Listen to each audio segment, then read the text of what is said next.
Olá, bem-vindos a mais uma edição do nosso TV Monteiro. Hoje com a presença de Cristiane Toscano, doutora em Desenvolvimento Infantil pela Universidade de Coimbra, em Portugal, professora da Universidade Federal de Alagoas, que veio conversar conosco sobre psicomotricidade na infância. Tudo bem, Cristiane? Tudo bem, Ivana?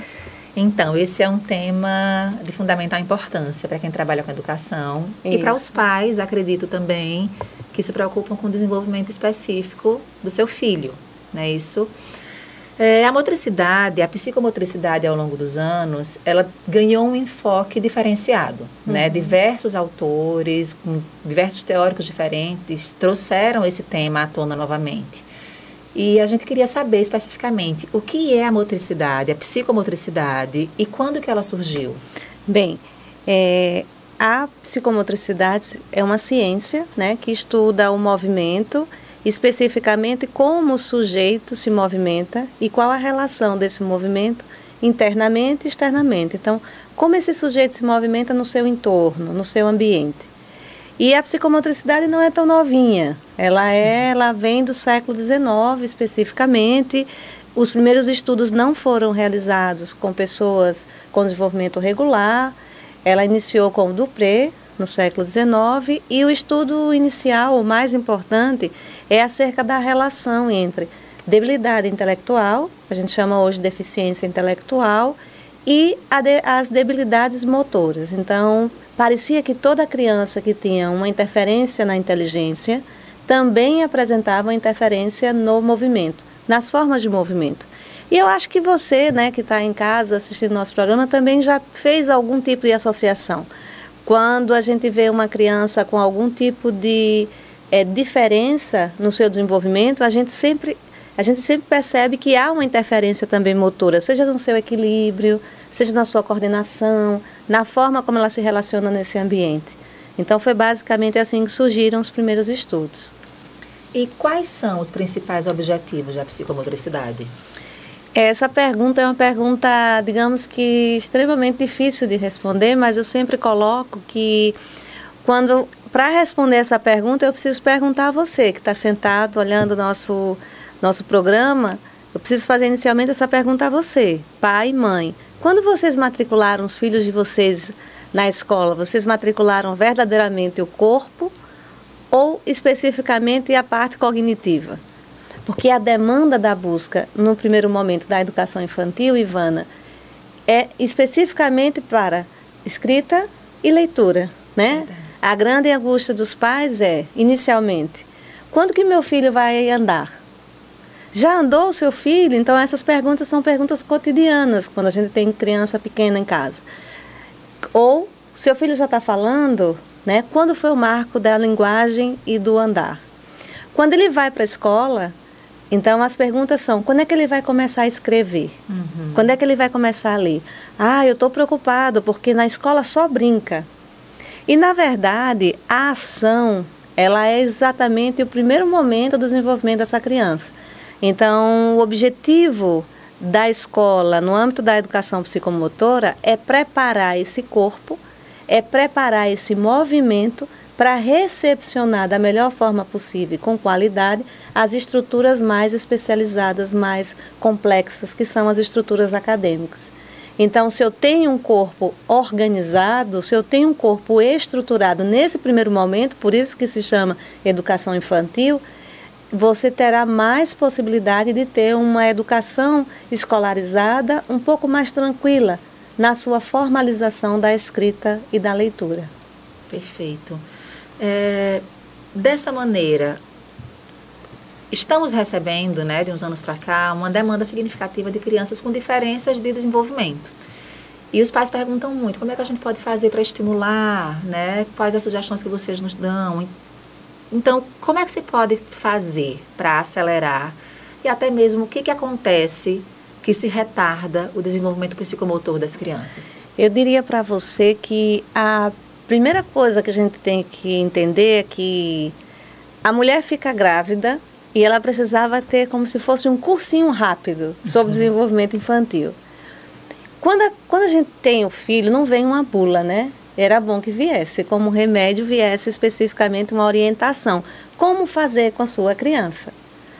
E principalmente quando essa criança é a primeira. Então, os cuidados, né? O excesso de zelo, essa criança que não vai para o chão porque pode se sujar, porque pode se machucar. Então, toda essa construção culturalmente equivocada, né? Tudo bem que a gente tem que ter cuidado com a criança, é evidente, é um bebê. Mas isso limita a possibilidade da criança passar da fase dos reflexos primitivos, que são reflexos que estarão ali presentes até o final do primeiro ano de vida, mas eles serão inibidos obrigatoriamente pelo curso do desenvolvimento regular. No entanto, quando essa criança é privada desse acesso, né, desses estímulos, dessas possibilidades e oportunidades, então ela leva esse reflexo para uma outra fase de desenvolvimento e não desenvolve no curso regular os movimentos rudimentares, que ele vem após os reflexos. Então, digamos, quando a criança chega para vocês na Escola Monteiro Lobato, na educação infantil, mesmo que ela chegue antes de completar o ano de vida, um pouquinho antes, porque já caminhou e é o requisito, então pode ser que ali ainda apresente algum reflexo que ainda não tenha sido inibido e que naturalmente, porque está na escola, num ambiente extremamente estimulante, ela vai inibir. No entanto, quando essa criança fica tardiamente em casa, né, e quando esse ambiente não é tão potencializador desse desenvolvimento, essa criança pode apresentar aspectos que, na verdade, não chega a ser uma interferência orgânica no sistema nervoso central, mas é uma interferência ambiental que pode, sim, atrapalhar o curso do desenvolvimento das outras etapas de maturação. Então, a gente tem esses dois aspectos. Por isso, que quando a gente manda a criança, é muito comum quando a gente manda a criança para a escola, diz assim, olha, nossa, em 2 semanas, em 3 semanas, em 1 mês, a gente já consegue ver um resultado. E por que isso se dá? Porque nesse ambiente há especificamente toda uma estratégia organizada, planejada, para que ele tenha o acesso a essas manipulações manipulativas manuais e pedais. Ele tem essa relação desse corpo com o coleguinha ou com os objetos que são disponíveis para o acesso dela naquele ambiente. Então, a escola hoje, ela potencializa muito mais do que a casa. Se formos pensar nas nossas idades, né, pensaríamos antigamente, o ambiente era um ambiente mais rico, né, com menos interferência de não pode mexer, não pode fazer isso. Então, havia menos tela, havia menos tela de acesso, nossas mães não tinham os dispositivos que têm hoje. Então, tudo isso faz com que esse ambiente se modifique e que as famílias tenham uma outra postura diante do curso desse desenvolvimento. E dentro da psicomotricidade existem categorias específicas, não é isso? Quais são as principais categorias da psicomotricidade especificamente? Eu diria para você que na psicomotricidade, inicialmente é preciso entender que a psicomotricidade é a relação entre os aspectos da inteligência, né? E aí você tem a percepção, a atenção, a memória, o pensamento e a linguagem. Por isso que o movimento é tão importante, porque a partir da ação humana, o meu cérebro se organiza a processar respostas ambientais muito semelhantes daquelas respostas ambientais que eu darei futuramente nas atividades mais acadêmicas, tá? Então, são essas estruturas cognitivas que a gente chama das funções executivas, percepção, atenção, pensamento, memória e linguagem, e nós temos a área motora especificamente, né? Que nós temos a coordenação motora fina, a coordenação motora global, a coordenação espaço-temporal, o equilíbrio, a lateralidade. Então, na verdade, é um grupamento de categorias psicomotoras em que a criança vai se relacionar. A gente poderia, então, nesse momento, ver algumas imagens de atividades na escola? Sim, podemos sim. Um pouco de cada uma delas, por favor. Então, você tem aí uma habilidade especializada, né? Porque é uma habilidade da ginástica rítmica. Aí eu já tenho, no final da infância, a possibilidade de desenvolver esse elemento. Nós temos uma atividade de coordenação motora fina, nós temos uma também especializada do handebol, mas nós temos aí uma habilidade da coordenação motora global, onde faz equilíbrio e toda a coordenação do tônus. Nós temos aí um salto, né, e uma atividade de coordenação motora global também, uma atividade especializada do handebol. Aí é uma apresentação, aí na verdade é uma pose, mas uma pose que expressa especificamente como as categorias psicomotoras estão completamente desenvolvidas, né? Requer equilíbrio. Porque na verdade essa aí é a essência da plástica, né? Do que há de mais evoluído nas coordenações especializadas. Aí é uma manipulativa, né? Com o equilíbrio, a criança precisa equilibrar-se e manipular esse pneu. Também um exercício específico de equilíbrio, monopedal, né? A equilibração. Então, tudo que a gente está vendo tem a ver com essa capacidade do indivíduo se relacionar com o ambiente e estruturar uma resposta corporal adequada à demanda do ambiente. Tá? Então, por isso que nós temos um curso, né? Nós começamos com os movimentos reflexos, evoluímos para os rudimentares, os fundamentais e depois os especializados. Nem todas as crianças conseguem chegar nos especializados porque muitas vezes as famílias não percebem a importância da variabilidade da exploração em atividades físicas como handebol, voleibol, futsal, né, e todas as outras. Então, às vezes a criança acaba só tendo acesso às aulas de educação física que não são suficientes para desenvolver esse nível mais especializado de habilidade motora. No entanto, a educação física somada a um conjunto de possibilidades que você pode oferecer a seu filho, com certeza vai fazer o diferencial nessa estimulação dos processos psíquicos. Sem dúvida. E isso começa desde muito cedo, já na educação infantil. Nós temos alguns registros das crianças pequenas também. Vamos assistir. Então, eu me lembro quando eu fui a Monteiro Lobato fazer a visita da escola, eu especificamente fiz a seleção antes de conversar com você, porque eu vi um pátio de areia.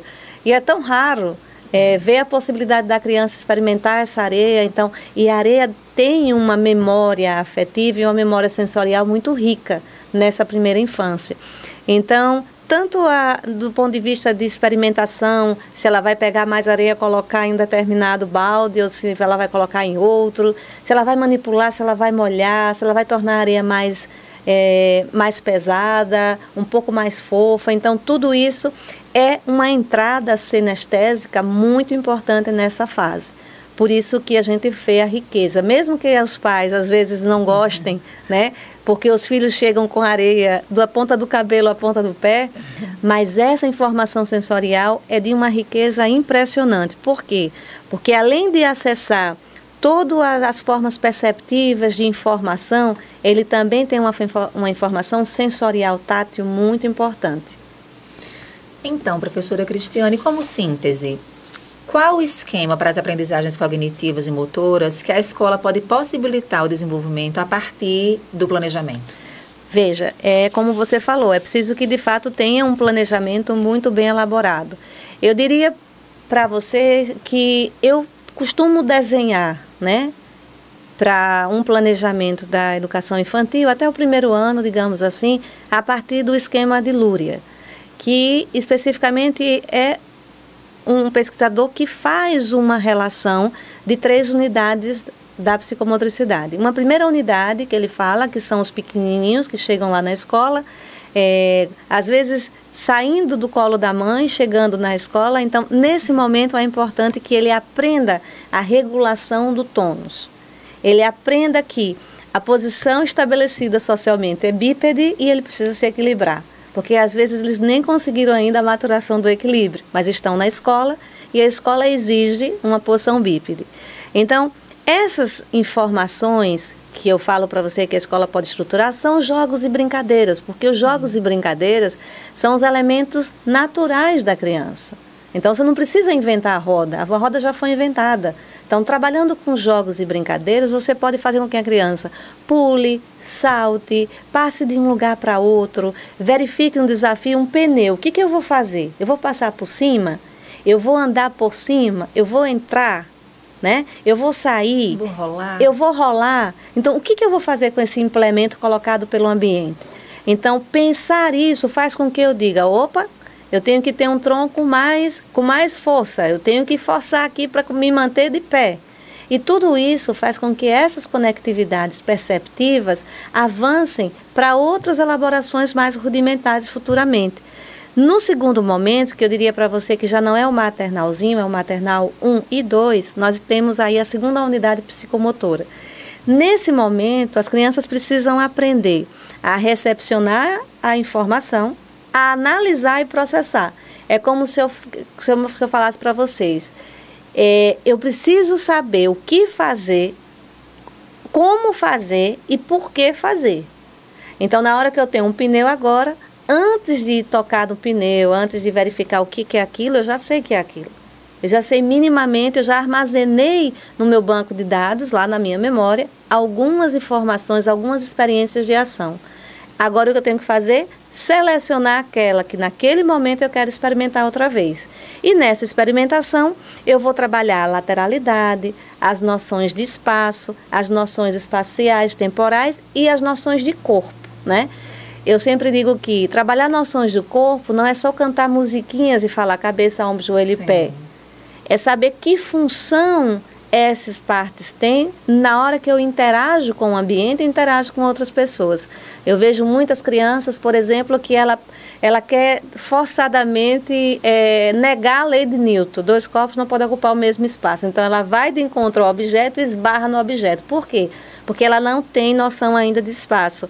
Ela não sabe ainda qual a velocidade que ela precisa imprimir no corpo para chegar naquele objeto e frear antes, que é o equilíbrio recuperado que a gente fala. Então, essas noções que parecem tão simplórias, que parecem tão fáceis de serem adquiridas, não são tão fáceis quanto os pais, né, e outros profissionais acreditam. Elas são tão importantes quanto o ganho da escrita e da leitura. E elas são tão complexas quanto os ganhos da escrita e da leitura. Perfeito. Tá? E na terceira unidade a gente fala do jardim. Aí já tem os rapazes e as mocinhas, Isso. né? São os meninos que migram para o primeiro ano. Então, nesse caso, seria a apraxia global e a apraxia fina mais desenvolvida. É aí onde eu tenho que ter uma pinça assim, uma pinça dupla e a pinça tripla completamente autônoma, onde eu sei exatamente onde cortar, que força eu tenho que imprimir na hora que eu vou escrever para não furar o papel ou para não ficar com uma letra tão grossa, né? Então, eu tenho essa possibilidade aí já no jardim, onde eu vou saber se eu vou botar mais tinta ou menos tinta. Se eu vou usar, e aquele espaço que está tão delimitado, eu não posso passar o espaço, eu tenho que obedecer o espaço. Então, essas relações já estão mais dirigidas a Jardim 1 e Jardim 2. Se eu tiver a educação do corpo, como Lebuche fala, nesse primeiro momento da infância, com certeza a minha ida para o primeiro ano será menos dolorosa. Porque as aprendizagens do P e do B, do M e do N, do 1 e do 2, do sucessor e do antecessor, né? Quem está na minha frente? Quem está atrás de mim? Eu aprendi isso na educação infantil, né? Quem está do meu lado direito? Quem está do meu lado esquerdo? É quando a criança não consegue organizar, porque 1 com 1, quando estão juntinhos, é 11, e não 1 mais 1. Então, toda essa complexidade da escrita, toda essa complexidade desses códigos, quando o corpo está organizado, elas são mais fácil a digestão. O metabolismo é mais simplório, né? Então, é preciso que a gente ofereça às crianças essas possibilidades, especificamente na educação infantil. Perfeito, professora Cristiane. Nós agradecemos a sua presença. Foi um prazer para nós, para os telespectadores que estão nos assistindo. E nesse momento vamos ver algumas imagens e assistir a um vídeo dos eventos recentes que aconteceram na Escola Monteiro Lobato. Aí estão imagens das crianças da educação infantil no retorno agora para o 2º semestre. Algumas delas passando pelo processo de adaptação. Imagens de atividades de sala, de pátio, o tempo de lanche, brincadeiras com os amigos. Retomando o ritmo da rotina escolar.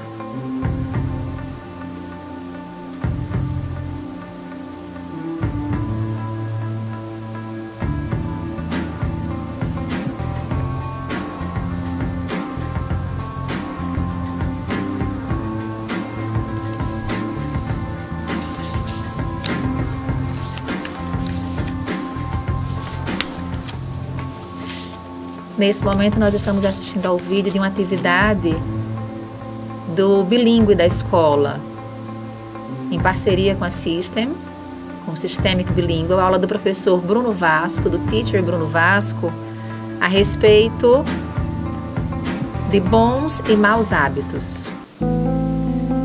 Nessa imagem, nós vemos crianças colocando lacres de alumínio em garrafas, partilhando da campanha Lacre do Bem.